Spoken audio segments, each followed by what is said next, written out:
Well, I think the story itself has elements of stuff that you would expect to see in my movies. This approach, however, is from another angle, and I think it's from a more personal side, which is the story of the husband and wife, Ernest and Molly, and more so through Molly, I think, and how it affects her. We don't shy away from showing anything, but it has a different resonance because of her, really. Welcome, everyone, to another episode of Streamed and Screened, an entertainment podcast about movies and TV from Lee Enterprises. That clip you just heard was from Martin Scorsese, writer, director, and producer of Killers of the Flower Moon during the Mexico City premiere of the film, courtesy EPK-TV. I'm Terry Lipshetz, a senior producer at Lee and co-host of the program with Bruce Miller, editor of the Sioux City Journal and a longtime entertainment reporter. He is also lucky enough and is the only person I know to have seen Martin Scorsese's new film, Killers of the Flower Moon. Bruce, I'm yours here. I don't even know what else to say because you're special. You've seen it. I haven't. What can you say about a film like this? It's just another thing that he put out. Just another film. It's just, no, it is something. This is a special film that you will want to see, but I'm going to warn you before we even get into the rest of it. And that's that it's long. Oh boy. People complain, and who complains more about a long film than I do? It really will be one that if you could break it up and watch it in parts, you'd probably enjoy it more. But I did need to have a bathroom break in the middle of it. So I'm admitting to that freely. I know that I shouldn't have had a beverage before I went in. But yeah, it is everything you've heard about, everything you've thought about, everything you've wanted, and more. If this isn't Martin Scorsese's big valedictory, I don't know what is, because there's a lot to unpack with the film, and he brings in people that truthfully, I did not know some of these actors were in the film. And so the last quarter of the film, they start popping up and you go, oh my God, they all wanted to be in one of his films before he quits making films. And you see big names, and they just are playing little throwaway roles, which I found was very fascinating to see. And it isn't like you think, okay, the movie, I kind of know where it's ending, right? No. It gets another kind of breath, and then it goes through another process, and you go, yeah, wow, that was something. And then the ending of the whole thing is a big surprise. So you're not going to give that away? No, I'm not going to give that away. No spoilers. You got to see that one. But yeah, I was pleasantly surprised, and I'm glad I didn't time the bathroom break at the end, because I then would have missed this part. But it was like, okay, I like that. That's a nice way of putting a button on it. You know, you're talking about the length. I do see that it is 3 minutes shorter than his last film, The Irishman. So it is quicker, a little faster. Right. But that was a long one too. The Irishman you could pause because it was on Netflix. Right. This is an Apple TV production, but it's not on Apple TV. No, it's going to be in theaters first, and then it will go to Apple TV. But don't expect it's opening this week and then next week you're going to see it on Apple. It's not. They will have this kind of victory lap that will last, I'm sure, at least through the end of October, if not into November. And it warrants it. When you see this, it's one of the best things Leonardo DiCaprio has done. And he's done a lot of Scorsese films. It's a different take on Robert De Niro. In fact, when I first saw him, I didn't realize it was Robert De Niro, and heard his voice. He was channeling somebody other than what we've seen in the past. And what's fascinating I found about the film is that it touches on a lot of very familiar movies.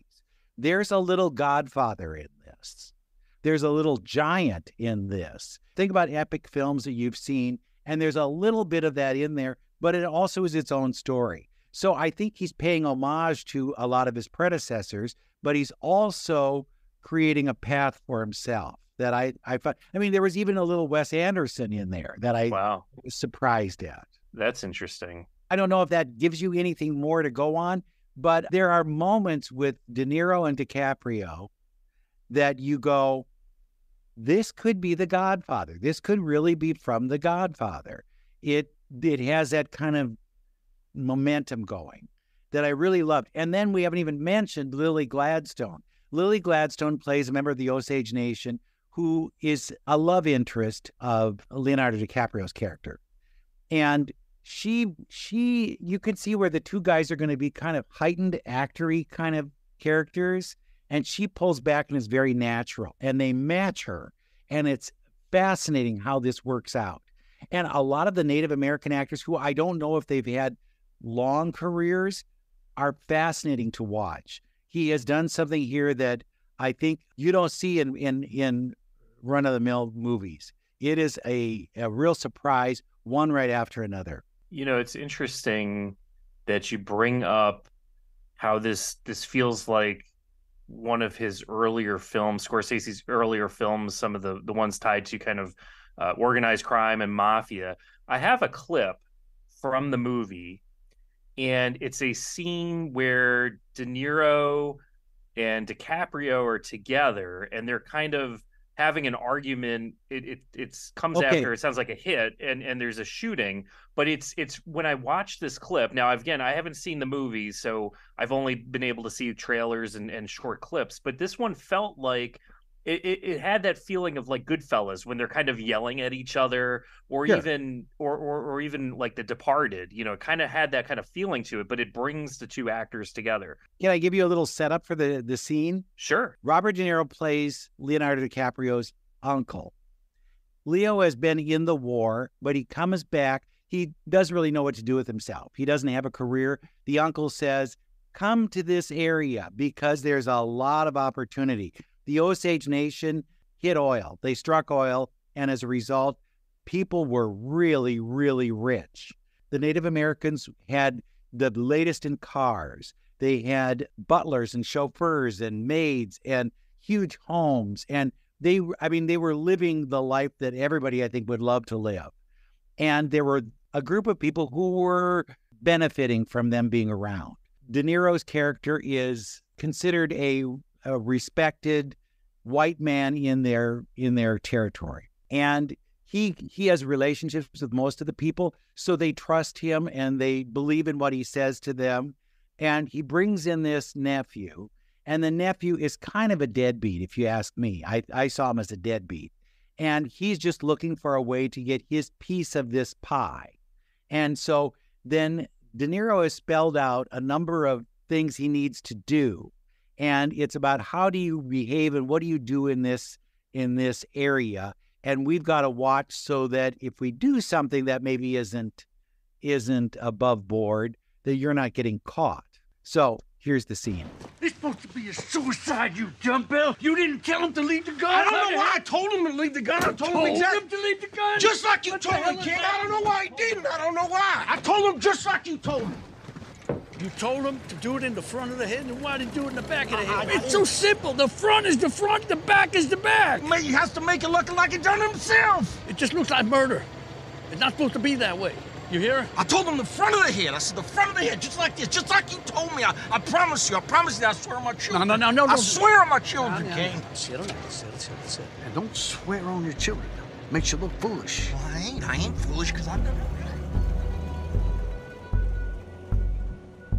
And that was a pretty powerful clip right there. And I do have one other clip because we're talking about some of the characters, and maybe you can help set this up as well. Sure. But in this scene, Leonardo DiCaprio, who plays Ernest Burkhart, he is driving Lily Gladstone, who plays Molly Burkhart, who's eventually becomes his wife. His wife, right. But this is an early scene where he is driving her. Can you talk a little bit about that? He needs a job, and so he becomes a driver. Like it'd be like he was like an Uber driver, if for lack of a better term. And she is one of his steady customers. And he realizes there could be a relationship there because she's beautiful. She doesn't suffer fools. What I love about her is she stands her own with all the people, and yet it isn't like she needs a big showy scene to do it. She can do it with a look. And that's what's so cool about her performance. But I think this is early on in their relationship, and they are kind of feeling each other out in terms of, could this possibly be a match for me?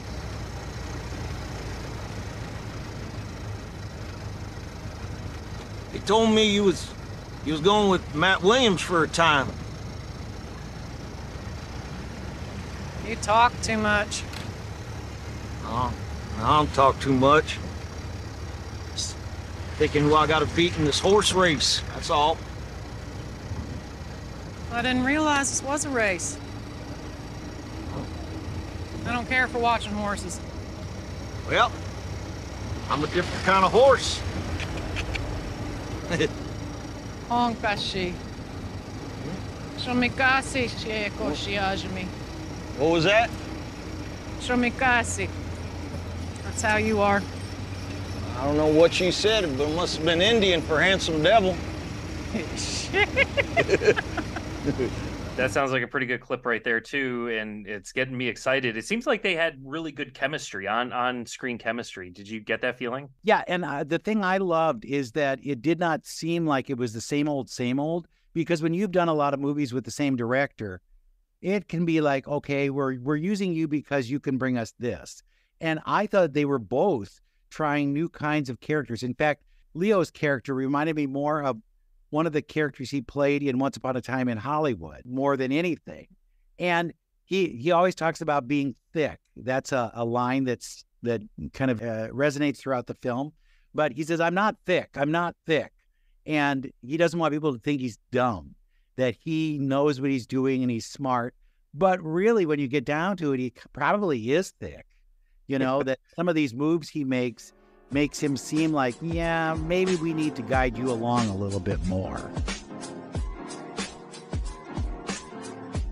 We talked a little bit at the top of this show about, Scorsese reuniting with DiCaprio, with De Niro. So this is actually the sixth film that DiCaprio has done with Scorsese. This is the 10th that De Niro has done with Scorsese. Now, the interesting thing is Robert De Niro and Martin Scorsese did a lot of films together earlier, like 70s into the 80s, but then that relationship kind of cooled off a little bit and they went their separate ways, and DiCaprio kind of filled in to what you would consider to be that he became the new Bobby. He became the new Bobby. But this is the first time that the two are working together in the same film. So how is that chemistry between the two of them? You know what? I think that Robert De Niro has phoned in a lot of his performances in recent years. And you could look at some of those bad comedies that he's done. You know that he's phoning in some of those, right? But this one challenges him in such ways that he uses different voices. It isn't the same kind of De Niro voice that you've been looking for. And when I wrote a review about it, and I thought that he reminded me of James Whitmore. Now, this is going back. James Whitmore in the film Give 'Em Hell, Harry. It sounded like that was what he was trying to do. And he was trying to be this kind of likable character, not necessarily somebody who has the upper hand and is going to cut you if you don't do what you say. And I think that's kind of his, you know what I mean? Where it's, he has that. I've loved him in so many films. I really regret that Raging Bull did not get Best Picture. I think that was one of the big mistakes of all time, because I don't think The Departed was the best film that Scorsese has made.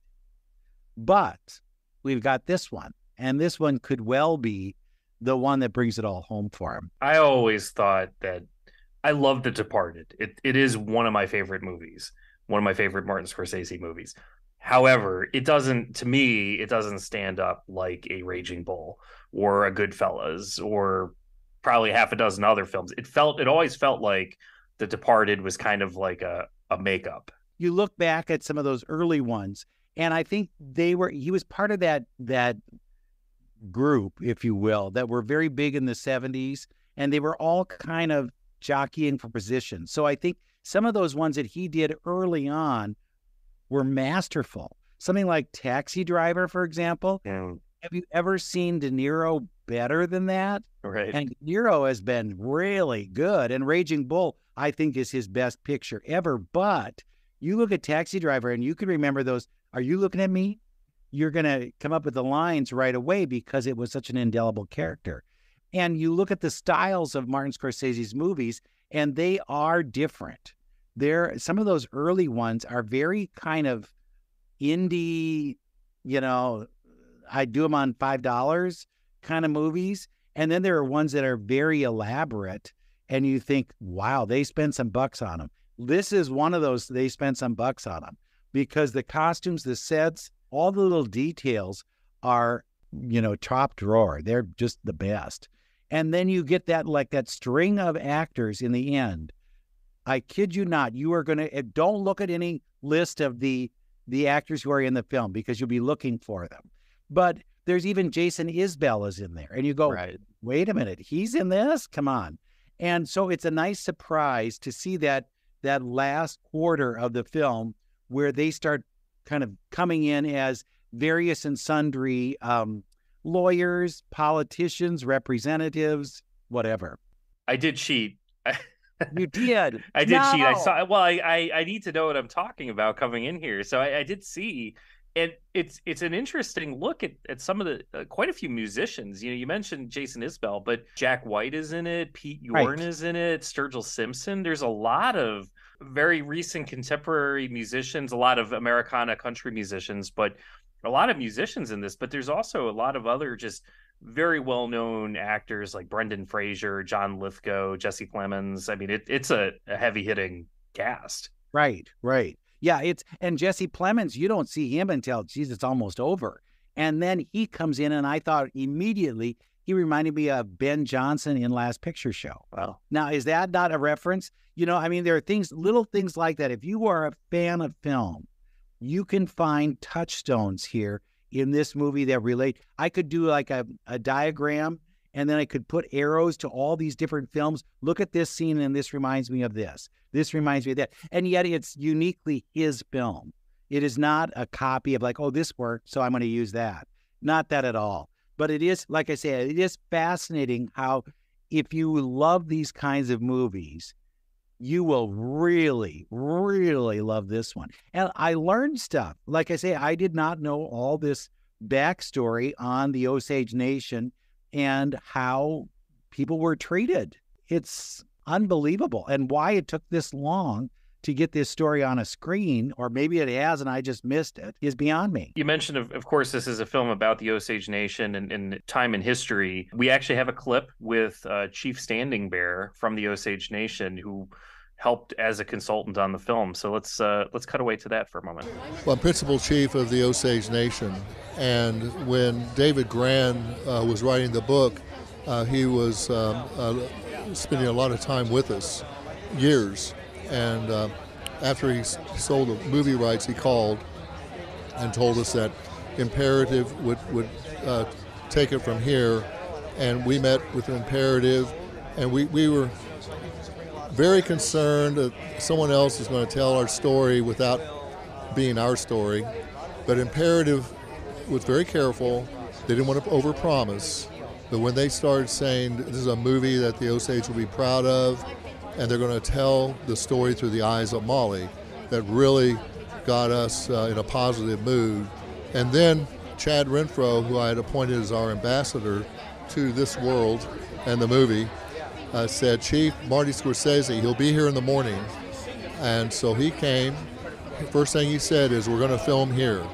And then my staff and I encouraged him and Marianne Bauer and everyone to work with our people on this whole process.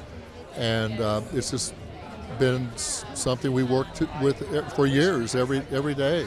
And for 6 months, the filming was right there in Pawhuska, dirt streets, everything. What you see is not computer generated. I've been down watching them film. It's an amazing process. I've never seen anything like it. We've had other movies made in Pawhuska, but nothing like this. There's a lot of native language that's in this. Mm-hmm. So you really do feel like you're a part of it. It's like in The Godfather, for example, when they go to Italy and they're speaking Italian and you don't know what in the world's going on, but you know that something's happening. That's the way that the Native American characters are able to keep some of these opportunists at an arm's length, is that they can talk to one another and say, like, I am not so sure about this guy, So it is a gangster film in a way, but it's not what we traditionally think of as a gangster film. Scorsese's done a lot of films recently. I mean, he's done this all throughout his career where he does stories that are either inspired by true stories or they're, true stories. And such is the case with like The Irishman, The Wolf of Wall Street, The Aviator. Where does this one stand compared to some of those others that are based on true stories in your mind? Well, I'm sure they do take liberties because it's based on a novel that was a huge hit. Right. I think it's a great adaptation, if I can say that. But I still think Raging Bull was a more defining kind of biography, if you will. But hey, get ready. This is a film you want to see. And this is a year of Oppenheimer. Remember, we were all hot about Oppenheimer? Yep. Well, this is the competition, folks. Yeah. I think you really have to. I am going to put them both in at one time and watch them and then just see which one is better. Yeah, that was my next question for you is if, when we spoke a few weeks ago, it felt like Oppenheimer at that moment was the best picture. But now that you've seen this. Yeah, it could win everything. Yeah. It could, because up and down the line, there are such excellent examples of what movie making is all about. He got in trouble for talking about how those Marvel movies, were not really movies. They were just kind of whatever. And he shows you what a real movie is. I think we've been so duped in the years of Marvel films that it becomes a formula. To make a movie, you must do this, and this, and you need this character and that character, and you get out of it this way, and that's how it goes. And this is creating stuff. This is a new vocabulary, a new way of looking at films. And like I say, that last little bit, you're going to go, I did not realize that would be a way to end this film. And I've got to get there. I hope it intrigues you. I hope that more than anything, I've gotten you to think about wanting to see it. Yeah, because I was looking it up because it obviously opens this weekend, but the next thing I looked at is like, well, when is it going to go to Apple TV? Is it worth waiting? And it looks like at the earliest, early 2024. So I need to get to the theaters. Yeah, no, ASAP. And it needs to be seen on a big screen. It is lavish. I mean, you see those outdoor scenes, and he's now working with a couple of, drones to shoot these scenes. There's a crane involved, and there's a lot. There are cattle. My God, the cattle are running all over, and you think, how did they wrangle this? And all those old cars. They said that the Pierce Arrow was one of the most successful cars among the Osage Nation, that they all wanted to have a Pierce Arrow. And they got all these cars. And you think, how did they do this? How did they make this so exacting? And then that he had people who were guiding him through all of the Native American things. There are ways that they are holding the shawls or using the kind of colors and the I know it all means something. They have done due diligence to every aspect of this. And I think that those who are subliminally part of the story would appreciate what he has done, because it isn't just, I'm making a movie that's based on a book that's about something that happened. He wants to get it right. And the Native American music that you hear throughout it too is a real spectacle to behold. And there are just parts of it that that they have done right by the people that they are chronicling. All right, I'm going to cut away quickly now to one more clip from Martin Scorsese. Let's go to that one really quick. Well, I'm disappointed that we don't have the actors. It's a good time for them to be here and to enjoy, even if it's just a moment of getting a picture taken together and everything they went through. The film took a number of years to make. The pandemic took its toll. There's no doubt. Took its toll in time and interruptions, but we finally got it done. It's been a very special film for me, especially over the years, trying to get it to be in a shape that is a story I wanted to tell. Along with Leo and Lily Gladstone and De Niro and Jesse Plemons and all the Osage with us on this picture. But it's a special film for me. and I hope I learned something from it, you know.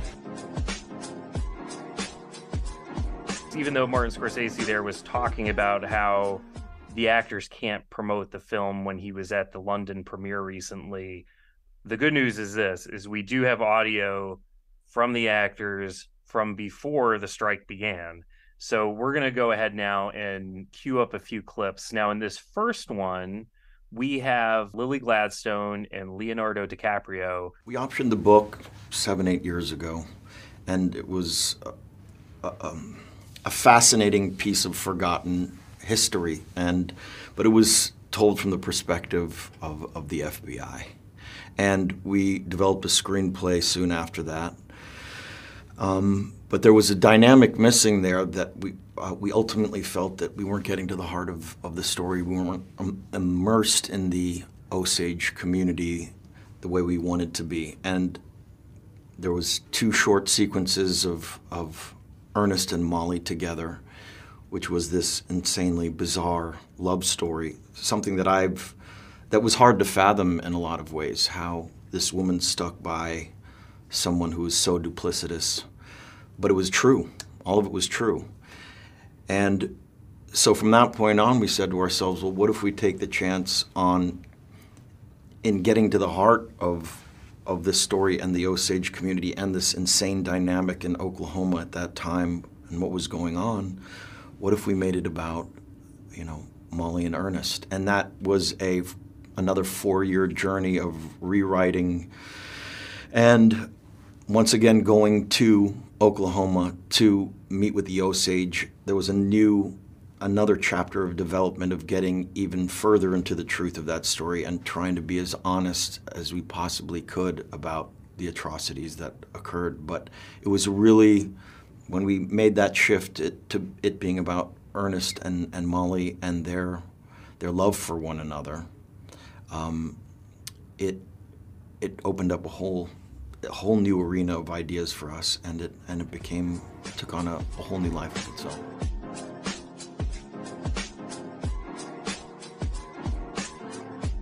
One of the biggest responsibilities I felt about this role and the way that I had to occupy the space of Molly was that I'm not Osage from the community. I have access points being Blackfeet in Nez Perce and growing up on the Blackfeet Reservation.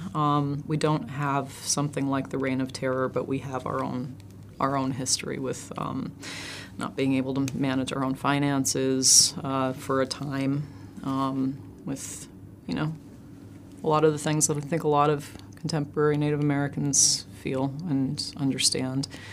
But walking in, like, you know, Indian country is an incredibly diverse place, and Osage country was foreign to me walking into it. And Oklahoma has a different history than Montana does, where I grew up. So I knew that because I had to be in this position where I'm, in a way, an access point for the audience to fall in love with Native women and to care about Native women in a really deep way. It's like the way that happens is like I had to fall in love with everybody I was around. I had to fall in love with my sisters, and that was effortless. And also with a level, you know, within the community, you know, it's not my community, but I had to carry it as if it were, as if they were stories from my family, as if like, you know, I think that's kind of the root of empathy, and it's one of the reasons that I love being an actor, is you're serving as an access point for other experiences, and you're kind of broadening a cultural understanding of what it means to be human by doing so. So, yeah, I feel like there's no way I could really ever understand or truly embody what it would have meant to be an Osage woman at that time, because it's unimaginable, the things that this community had to deal with. And it's horrendous how erased it was. In early research with Leah, we were sitting down going through some of the court documents and the testimonies from this, and people were talking about the house blowing up. And in the documents from this and the court transcripts, they only talked about Bill Smith, the character played by Jason Isbell. There was no mention of Rita. And that, we were sitting there looking at these just court transcripts on, this very fragile old paper that we were being very, very tender with. And it's like, you don't necessarily feel like you're going to be moved by a court document, but I had to stop. I mean, we had this nice system where, I was handing you pages and we were turning them over and being careful as we were both reading and everything. And then, you were kind of waiting for me to hand you the page and wasn't getting it because I was crying over the lack of Rita in this paper. So that kind of took me by surprise that I was moved the way that I was in that moment. But it made it so incredibly clear that me being in this role is a responsibility for this is a responsibility for this community that has been so erased out of their own history, starting with these court documents before any writer gets a hand on it, So it's vital that this history be explored that way, and I'm so grateful that Marty also, in addition to this being so, it's Killers of the Flower Moon, the book is there. It was also, the heartbeat of it was so shaped by a book written about this time from an Osage perspective called A Pipe for February by Charles Redcorn. And, there's, I encourage people to read that because copy-paste, there's elements of that book that are very clearly in the movie in a very certain way. But the tone of that book and the sense of the relationships between the sisters, but in the community, the photographs that you see, the way that, the book invites you into what that perspective is, the way that the community invites you into what their perspective is. Because if you're there and you're receptive and you're open, they'll share it. It's you don't push too hard because we're talking about trauma, but people are willing to share and basically read A Pipe for February. In this next clip, we have Robert De Niro speaking about his role as William King Hale. Well, on this one, I was aware that Leo and Marty had this project, and they were talking about Marty was asking me to do it, and we were working out Irishman too, and so on. So at one point I said, I told them, I'll do it, I'll commit to it. I didn't even know, I wasn't quite sure Hale is what, that's all I knew. Then later they told me that they want to change what the book was doing and make it more about the relationship with Ernest and Hale. So I said, yeah, that sounds good. And that was it. Then I waited for the script. And then we worked on it in pieces, went over it, and as I remember, and we're going over it during the shooting, sort of titrating it, if you will, because of his relationship with Molly, the poisoning and all that, and how much he knew or didn't know or half knew, and then my involvement and all that. So it was all kind of just making sure we were doing it in the right way. Well, as I've been saying, I don't know certain things about him. What he did is so awful. There were certain things I could understand, but I feel that he did love the Osage, or thought he loved them, but somehow felt entitled to do what he did. I don't know how that is. I know he knew he was doing something wrong, possibly, but rationalized to himself that he was doing it for some sort of greater good, whatever that is. Right. His own family, whatever that was, but he had his family. I don't know. It's one of those things that you don't always know the motivations of characters. Sometimes it's more easy, and even then, characters don't know themselves. So I just did my best.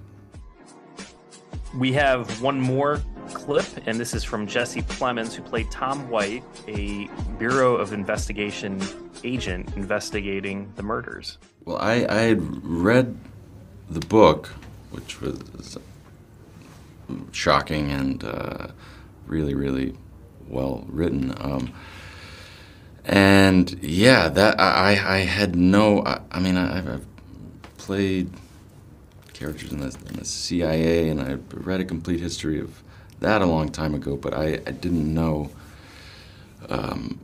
about the birth of the CIA. I mean, of the FBI or anything. But growing up in Texas, I actually grew up in a town outside of Waco, and there's a Texas Ranger Hall of Fame there in my hometown, so there was something really strange about and nice about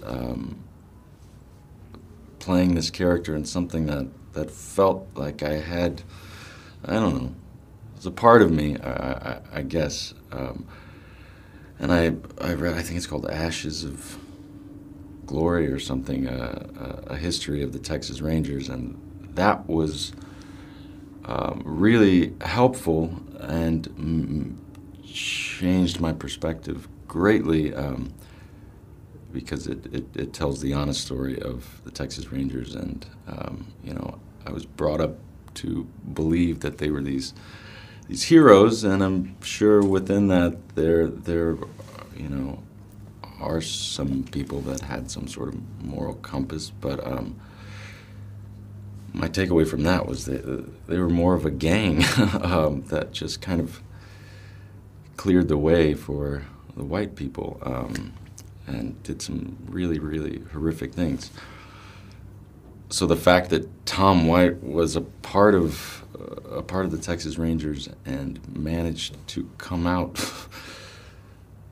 such an honest, good man that was, you know, treated everyone as equal and was such a voice of justice was, you know, intimidating to take on, because his goodness is so so amazing, you know, especially for that time.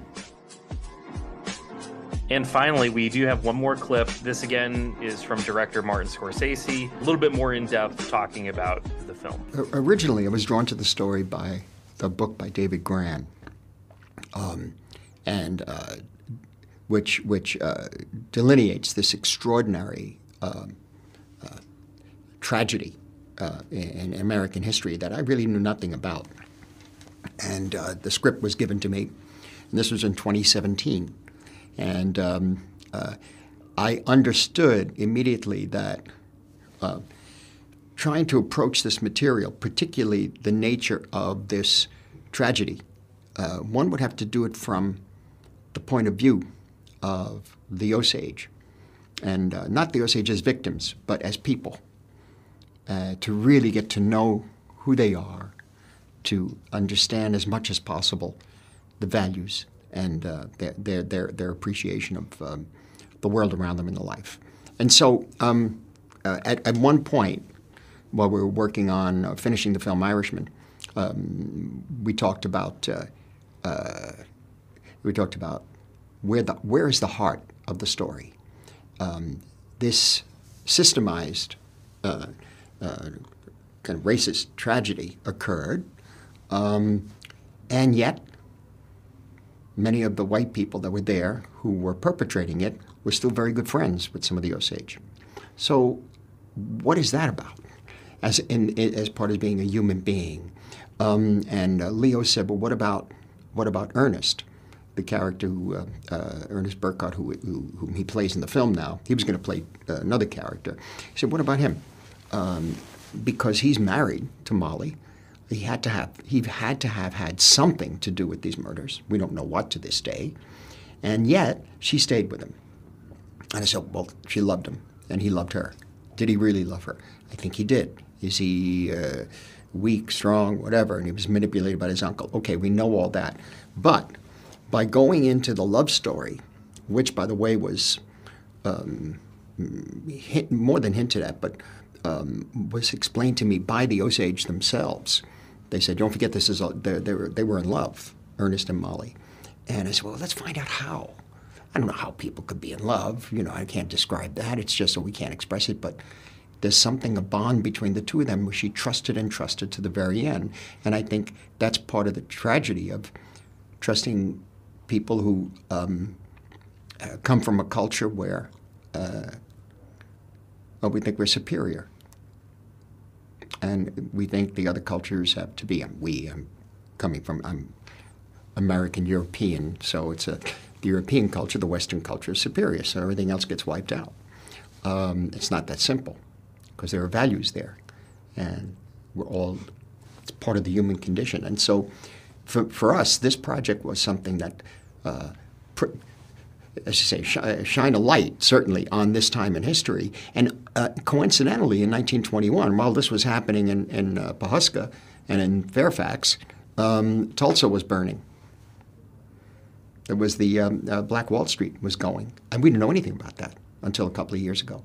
And so this was systematic, The country was made by white Europeans. That's it. But the democracy and freedom for all and the pursuit of happiness for all, you see. This is what we wanted to get into. And the only way I thought we could do it was to go to the heart of it, really. I was going to say minimalist in a way. Go from the center and then come out, not from the outside in. Well, as I said, I felt that when I first read, we even took the book, I said, if you're going to be dealing with indigenous people, I said, we're going to have to know them. We simply have to know them. And so what that means is they have to be with us. And it's got to be different from the way other films were made about them or about their world. And so automatically, once the script was in progress, we sent a group of people to meet Chief Standing Bear. And then I was brought out to meet them. This is before the COVID epidemic. And so once meeting them, I understood that I understood even more that we have to be extremely careful. And not, as I pointed out earlier, not stuffy, not prissy with everything. That has to be lived in and felt. And so in learning about how a blanket is worn and what the designs of a blanket mean, we learn who the people are. And we get to know each other. And it really was interesting. It really was. And it's something that's always fascinated me about American indigenous people and First Nations. And so I was, fascinated by it. And I tried to get as much as I could into what they put into the film. They also, as you know, so many of the Osage not only were in front of the camera, but also behind the camera, making, designing and helping making the costumes and all the props. Because a lot of this had been forgotten. Even the language has been forgotten. There's only Van Bighorst and Chris was the other guy. He taught the actors how to speak Osage, including Leo and De Niro. And so they were learning their language again. And the young people are coming back, you see, for their rituals now. And the young people are the young Osage are coming back and understanding now the value of who they are and what their nation was and still is, And so this is something that happened, a kind of a rebirth in a way, we hope. Wow, hearing from those actors and Scorsese again, I'm just getting more and more excited to see this film. I think I pretty much have to drop what I'm doing this weekend and get to it. It's on your must list. I'm putting it on the must list, but I'm pulling you from all liquids. You can't drink anything before you go in. But it's shorter than The Irishman. It's 3 minutes shorter. Shorter than The Irishman, but you can't pause it. That's the problem. Yeah, it's one of those ones you want to see. And I think, even though we can't hear all these interviews and see them on all these talk shows now, which is what would happen, it might be better for us to experience it first. And then when they come back to awards season, as they like to call it, we'll hear all those interviews again. And then we have a little heads up. Because I think I love the idea that you don't know anything really about what's going on, and it just kind of unfolds in front of you. It was remarkable, remarkable. Oh, all right. Well, on that note, first off, thanks again to EPK TV for providing us with all that audio. You know, it's just difficult to get these actors. I know you can't really get them now because of the ongoing strike. So it's good that we were able to have a source to provide us with audio for this program. I'm looking forward to seeing this movie and looking forward to having you back again next week on another episode of Streamed and Screened.